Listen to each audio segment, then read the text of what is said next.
Welcome to Study Loop. We need to find the length of the cable from point A to point B, and we also need to find the weight per unit length of this cable from A to B.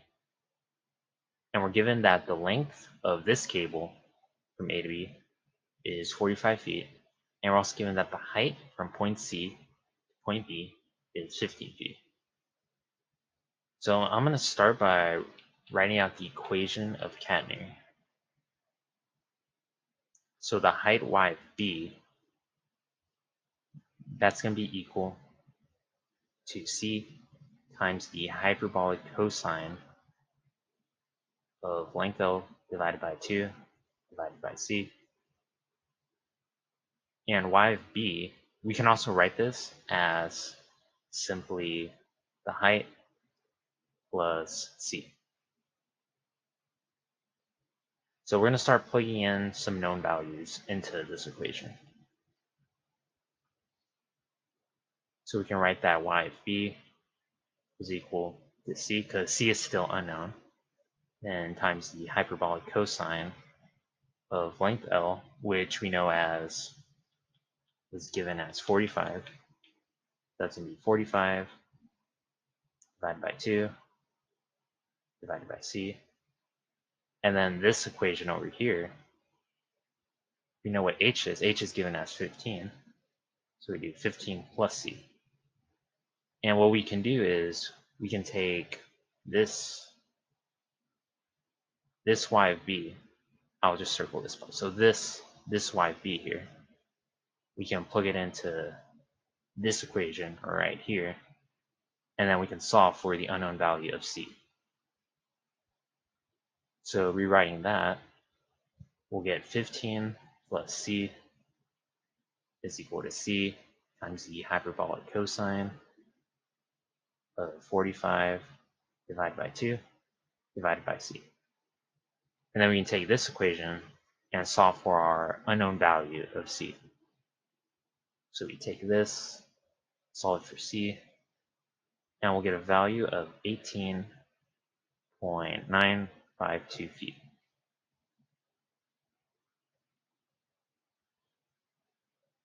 And now we can write the equation to find the length from point B to point C.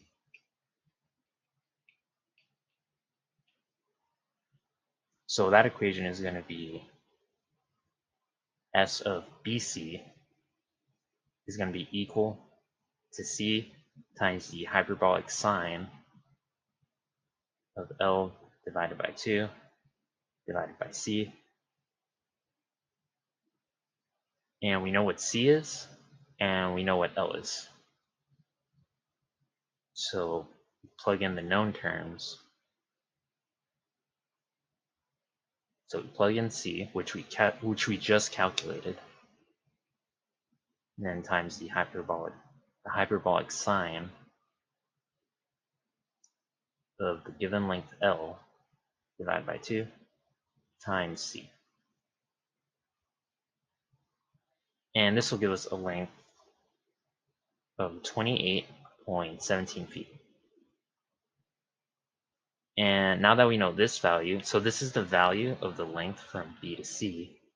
So to get the length from B to A, we can just take this known value and multiply it by 2.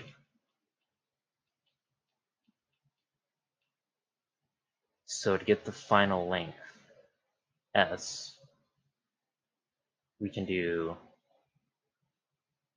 so S is going to be equal to S of BC times 2, which is going to be equal to 28.17 times 2, which will give us a value of 56.3 feet. And that completes part A. So now for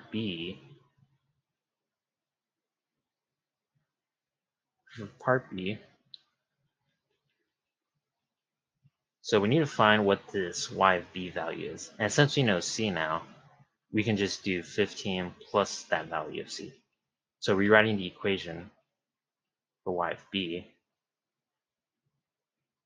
It's going to be h plus c, and we know what h and c is. So we say that y of b is equal to 15 plus the value of c, which was 18.952. And that will give us 33.952 feet. And now the equation to solve for the weight per unit length, we can write that as W is equal to the tension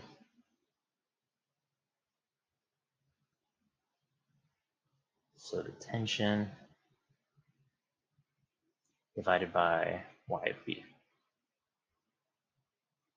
And from the free body diagram, so we know that there's a 80-pound force applied at this A point.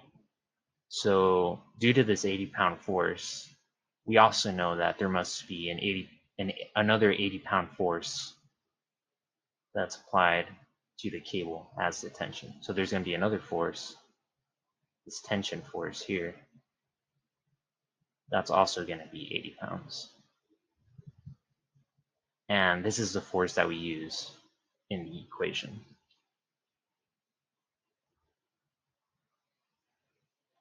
So we know what T is and we know what Y of B is. So W is going to be equal to 80 divided by 33.952. And this will give us a weight per unit length of 2.36 pounds per feet. And that completes part B.